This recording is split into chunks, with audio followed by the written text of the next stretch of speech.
윤석열이 정권 잡았는데 대선 때 패배자를 향해서 8건의 공소 제기했어요. 그 8건의 공소 제기 결재한 사람이 이원석 총장이에요. 세상 모든 사람이 그렇게 생각해요. 아, 이건 정치 보복 냄새가 짙다. 이원석 총장 거기에 대해서 문제의식이 전혀 없어요. 법과 법리와 증거에 따라갔을 뿐입니다. 전 정부에서 시작된 수사입니다. 그거 가지고 설명이 됩니까? 네, 사실이 그렇습니다. 국민에게 설명을 못해야 할까? 다음에 마지막 얘기가 우리 목표는 하나다. 내려가서 잘 생각해봐라. 이제 이 내용이었고 진술을 거부하고 있는 사람에게 목표는 하나다 이런 얘기를 할 수가 없습니다. 그런 사실이 전혀 없습니다. 처음 공무원들 불러서 물어보지 않았던 것을 2차 조사를 하면서 다 이거 이재명이 시켰지. 거의 조서를 보시면 나와 있어요. 저한테도 이재명이 시킨 거 아니냐. 잘 모른다. 시장이니까 시켰겠지. 그러지 않았겠냐. 이것은 바로 이기 수사팀이 노리는 것이 이재명 대표를 기소하겠다. 결론을 내는 수사였다는 것이다. 바로 이 대목에서 저희들은 이 수사의 출발점이 정적 죽이겠다는 것을 다시 한번 확신을 했습니다. 조작 수사 기소에 대한 철저한 진상규명과 단죄가 이루어질 때 비로소 검찰도 정권의 사냥개가 아닌 안녕하세요. 논설의 손원재입니다. 윤석열의 최대 정적이죠. 이재명 대통령을 겨냥한 검찰의 조작수사 정황이 갈수록 뚜렷하게 드러나고 있습니다. 국회 조작기소 국정조사 특위의 청문회가 이어지면서 오직 이재명 제거를 위해 강압과 해유, 증거 위조까지 서슴지 않았던 정치검사들의 민낯 또한 날 것 그대로 공개되고 있습니다. 그러고도 한마디 사과도 반성도 없는 오만한 행태 또한 보이고 있는데요. 16일 대장동 관련 사건 청문회에선 증인 선서를 한 검사들이 의원들과의 문답 도중에 대래 소리를 지르거나 호통을 치는 일들이 잇따라 벌어졌습니다. 마지막에 자, 여러 가지가 이제 마지막에 정리하세요. 새로운 저희처럼 그거에 근거해서 필요한 그래서 수사의 압수조서에 피의자 이재명이라고 넣었군요. 그거하고는 이분과 아무런 강백신, 무관한 것입니다. 강백신 그래서 증인. 저희들은 강백신 증인 그 부분에 대해 설명을 지난번에 많이 이야기했지만 설명을 드리는 것입니다. 그래서 위원장님. 왜 말씀 그래서 못하게 합니까? 박대선 이 부분 압수조서에 할 수 있게끔 해주십시오. 국민에게 설명을 못하게 할까?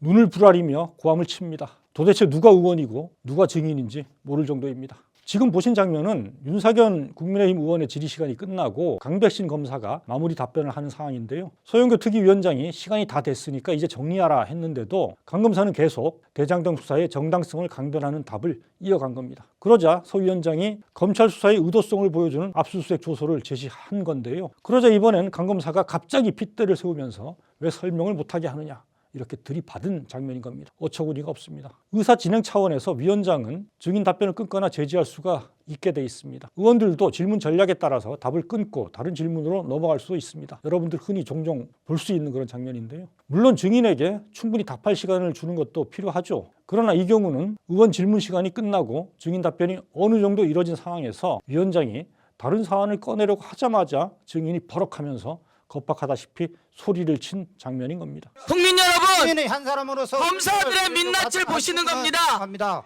자신들의 의혹을 짚고 온 국민이 다 지켜보는 청문회에서도 이러는데 하물며 자신들이 생사 여탈권을 쥔 피의자 앞에서는 어땠을지 정말 안 봐도 비디오가 아닐까 싶습니다. 이런 아무인식 태도는 송경호 전 서울중앙지검장에서도 여지없이 반복됐는데요.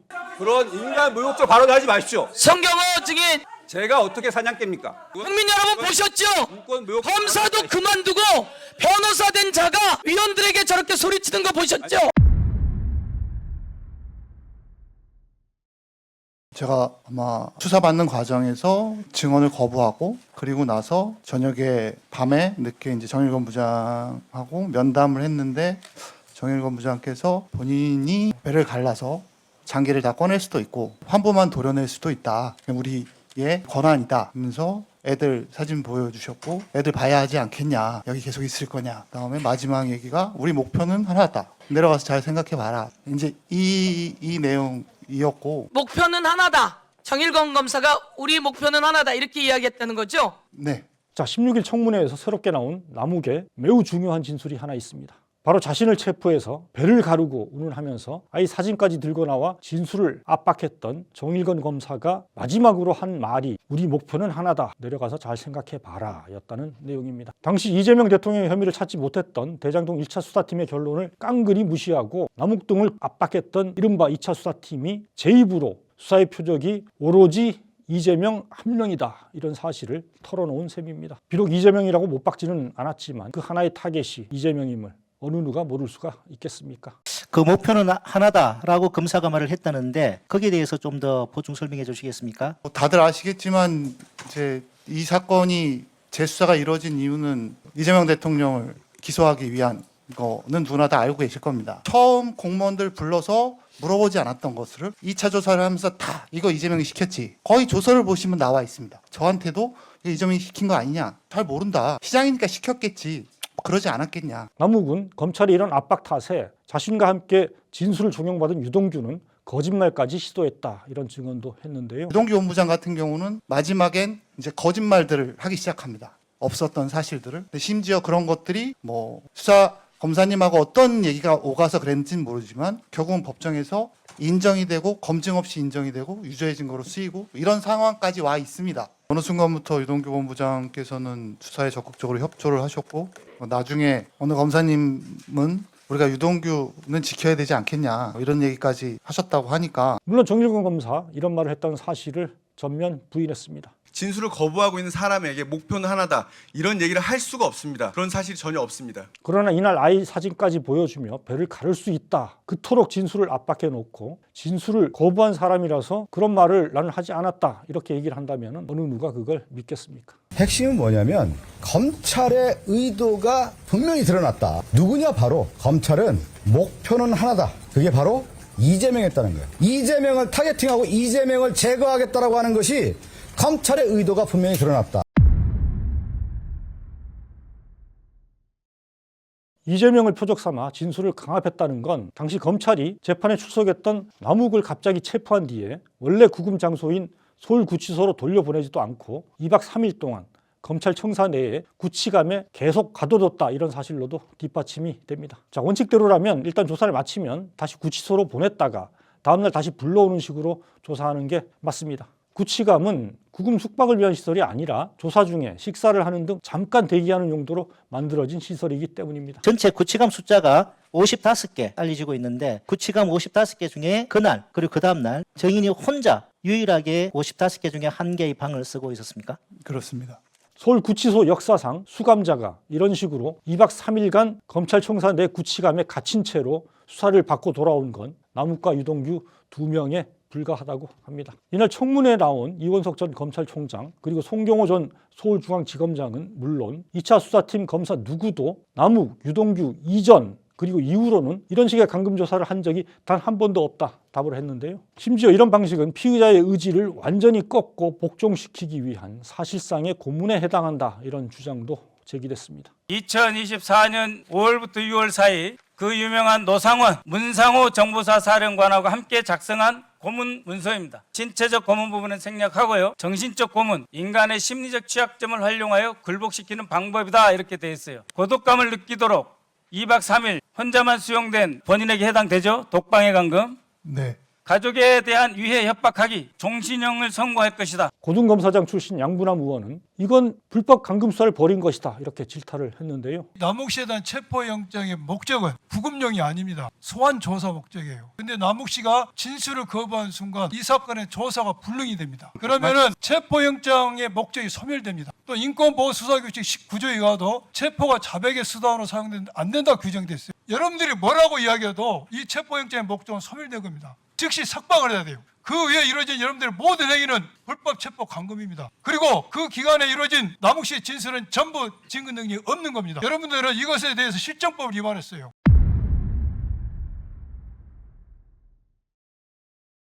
자녀 사진을 보여주며 남욱의 진술을 압박한 행위도 매우 충격적입니다. 정일권 검사는 인도적 견지에서 그런 아이 사진을 보여줬다고 증언을 했는데 그렇게 느꼈습니까? 저는 그렇게 느끼지 않았습니다. 혼자 격리된 피의자에게 사건과 전혀 상관없는 아이 사진을 보여주면서 애들을 봐야 하지 않겠냐, 여기 계속 있을 거냐 이렇게 말을 한다면 어느 누가 이걸 인도적 차원의 배려라고 생각할 수가 있겠습니까? 이 사진을 어떻게 입수했는지도 불분명합니다. 정 검사는 1차 수사팀 자료에서 발견한 것이다 이렇게 주장을 하는데요. 그러나 정작 1차 수사팀 자료 목록엔 이게 전혀 들어있지가 않습니다.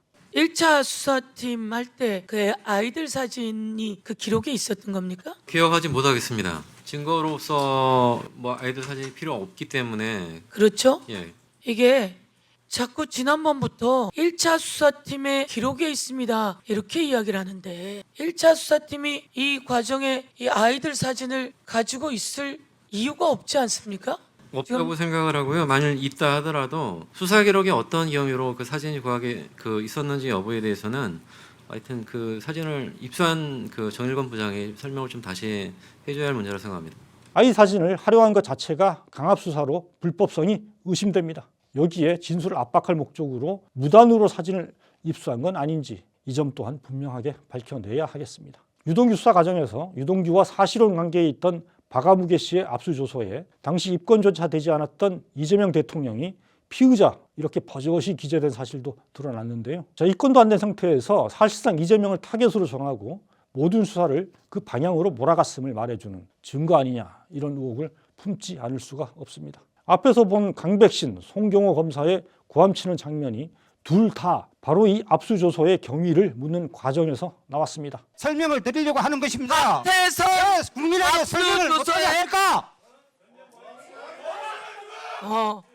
이재명 피의자뿐만 아니라 정치자금법 위반 사건이 전혀 입건이 안 된 상태에서 정치자금법 위반 사건으로 보이는 증거물을 그 사실혼 배우자가 자발적으로 임의 제출했습니다. 임의 제출을 하면 압수조서를 형제 번호가 부여되기 전에 압수조서를 작성해야 할 수밖에 없는 상황이었을 겁니다. 수사 실무상으로는 이렇게 자발적으로 임의 제출하는 증거물에 대한 압수조서를 작성할 때 이게 사건명이 피의자 유동규에 대한 건지 피의자 김용에 대한 건지 피의자 이재명에 대한 건지 정확히 알 수가 없는 상황이니까 예를 들어 이재명, 유동규, 김용 누구라고 적어도 사실은 위법이 아니고 수사실무상 가능한 일입니다. 다만 송경호 증인 잠깐만요.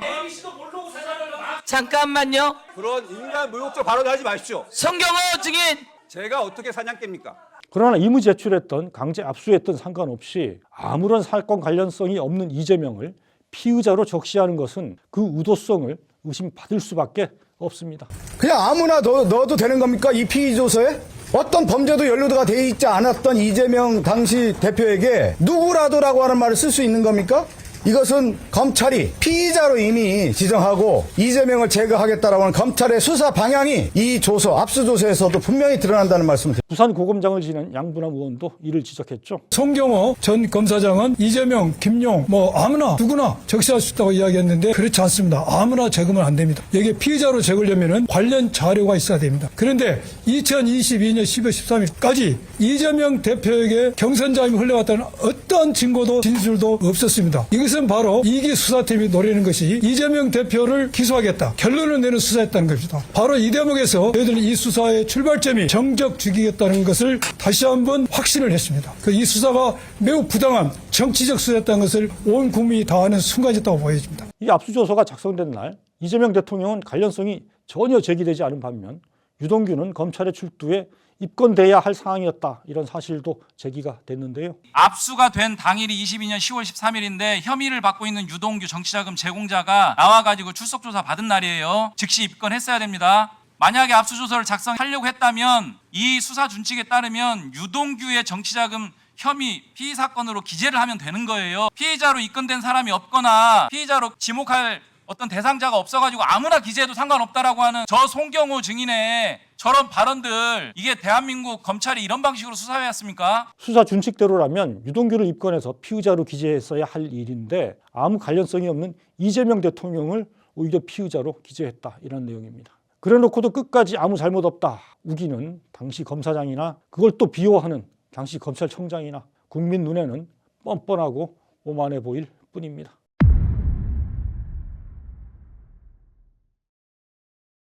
이재명 죽이기에 협조해서 진술을 바꾸면 혜택이 주어졌는데요. 이제 검사들이 원하는 답을 했을 때 검사들의 반응이 어땠었나요? 그 답을 해야 이제 그 다음으로 넘어가니까. 그래서 대부분 제 조서를 보면 시장님이 지시하시지 않았겠냐, 그랬을 것 같다. 제가 직접 그 자리에 있지는 않았지만 그러지 않으셨겠냐. 당시에 이재명 대통령을 어쨌든 수사에서 기소하는 게 목적이었기 때문에 대부분의 조서들이 그렇게 작성돼 있는 걸로 알고 있습니다. 그 검찰들이 원하는 답을 해준 이후에 주변 지인들에 대한 돈거래 조사나 아니면 여죄나 이런 부분에 대해서 더 이상 추가적인 수사는 진행을 안 했던 거죠, 검찰이. 그 부분에 대해서는 더 이상의 수사는 없었습니다. 적극적으로 검찰 입맛에 맞는 진술을 쏟아낸 유동규에 대해서는 파격적인 봐주기가 이뤄졌습니다. 김만배 회장님하고 유동규 본부장을 비교해 보면 김만배 회장님은 별건으로 5번의 영장이 발부되셨고 뭐 아까 말씀드린 것처럼 유동규는 우리가 지켜야 되지 않겠냐. 근데 결과가 이제 판이하게 다르니까 임무열 수사관이 전병덕 변호사에게 이래 얘기합니다. 오늘은 변호사님과 접견을 원하지 않고 누가 유동규가 다음 주에 출소하게 되면은 나가서 전화를 드린다고 합니다. 라고 말했어요. 그런데 역시 다음 주인 일주일 후에 10월 20일 석방이 됐습니다. 그래서 제가 지려고 싶은 내용은 이날 10월 14일 날 이미 증인이 유동규에게 다음 주에 석방한다고 약속을 한 날이에요. 무슨 조건으로? 전혀 그런 사실 없습니다. 이런 식의 해유는 대북 송금 수사에서도 방조범으로 선처를 약속하겠다 하는 식의 동일한 구조로 반복이 됐는데요. 하여간 방조 그 부분 정말 약속 지켜주시고 당연히 지키죠. 예. 그렇게 하면은 그 다음에 이제 사실은 우리가 약간 태도가 바뀌면 김성태나 방영철도 지금 태도가 좀 바뀌지 않겠어요? 바뀔 수 있죠. 예. 어떻습니까? 당연히 지키죠. 이런 얘기 검사가 할 수 있어요? 그 부분은 뭐 하여튼 뭐 전체적인 맥락은 제가 알지 못하는데 저 말만 놓고 봐서는 뭐 그거는 될 수는 없는 사안이라고 저는 생각을 하고 있고 그러니까 지금도요. 특권 양보해서 예. 변호사가 먼저 제안해도 검사가 이런 말 해도 되는지를 묻는 겁니다.